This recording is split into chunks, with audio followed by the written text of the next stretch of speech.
Om Swastiastu. Suksema untuk galasan disampun ketiba ring sikian titiang. Ring-ringnya becek puniki titiang bak wantah jagi nagingin pengiling akide sani memurde ki tunjung tutur. Napi ni ke tunjung tutur. Niki sebagai bahan edukasi bersama. Tunjung tutur puniki pinaka pusaka kerajaan Buleleng yang selama ini surut-surut tidak pernah lagi diingat sebagai spirit utama bagaimana keberadaan Buleleng ini. Ki Tunjung Tutur pusaka dalam segening yang diberikan oleh si Panji di masa mudanya atau terunanya, yang pada saat itu juga diiringi oleh Ki Dungjung dan Ki Dorso. Namun kita saat ini tidak begitu memahami sebenarnya pesan apa yang terdapat dari Ki Tunjung Tutur ini, dan berkober yang namanya kobernya Pangkaje Tatwe. Inilah sebenarnya Tunjung Tutur Pangkaje Tatwe sebenarnya sama.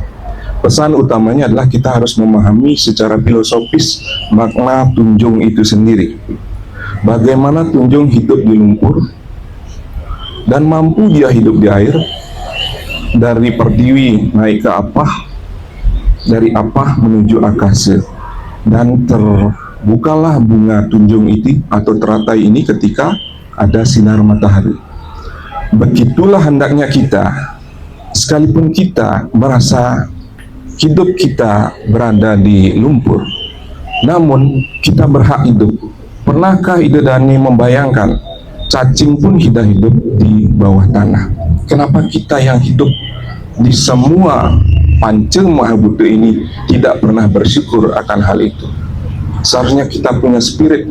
Ditambah lagi kita naik ke atas bila mana memang bisa kita menghargai hidup kita seperti tunjung, maka kita akan tumbuh menjadi benih baru, menjadi dedaunan yang kecil, tumbuh rantai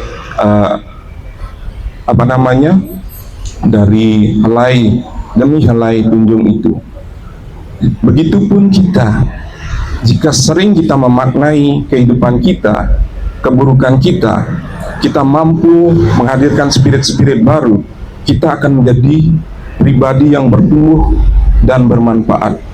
Dan sekeliling kita adalah air. Air itu apa sebenarnya? Sumber yang paling utama, 75% yang paling banyak unsurnya ada di bumi. Kalau kita mau jatuh, atau jatuh di air, di sumber dari segala kehidupan. Ini sudah hal yang tanggung sekali. Jangan pernah takut lagi kalau kita terjun di air. Bahkan kita sering memainkan air untuk kita pakai berenang. Apalagi hanya soal kita dapat tekanan, dapat sesuatu tindakan, kita sudah stabil. Itulah sifat air. Nah, ketika semua itu bisa kita lalui, barulah kita menuju yang namanya akasa. Sing tadi lalu ngomong akasa berlebihan sebelum kita mampu melewati lumpur air. Kalau kita sudah seimbang, bukankah kita diajarkan konsep seimbang ruwe binede, baru menuju akasa. Akasa itu langit, perpaduan matahari, perpaduan teja, semuanya ini menjadi satu. Itulah penggapai Tuhan. Bukankah kita mencari suatu penerangan dalam hidup ini? Barulah kita maknai sebenarnya tumbak itu apa. Tumbak dari Tunjung Tutur ini sejatinya adalah bagaimana sebenarnya di dalam diri kita ada tumbak penegak bayu, agar kita mampu stabil, agar mampu kita berhubungan vertikal, mampu teguh seperti nama saya.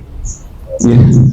Kemudian ketika kita mampu stabil menjadi tombak di dalam spirit kita menuju atau menggapai ketuhanan, maka sejatinya itulah yang terjadi.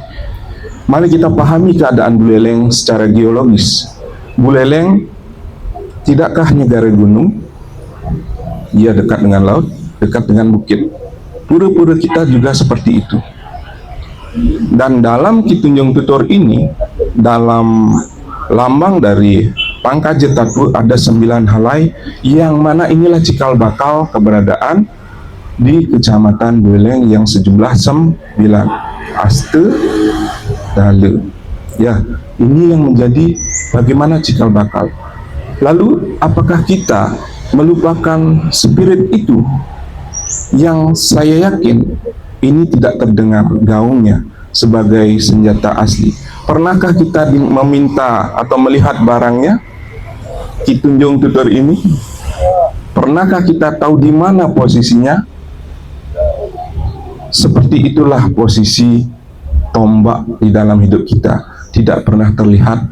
Namun mohon teman-teman sekalian, spiritnya jangan pernah dilupakan. Jika mantan Presiden Turang Tijang bina ke pengiling ring makin ini winten iwang aturang titiang ketiang lunas dengan pengampura titiang sinap untuk para musanti. Om Santi Santi Santi Om.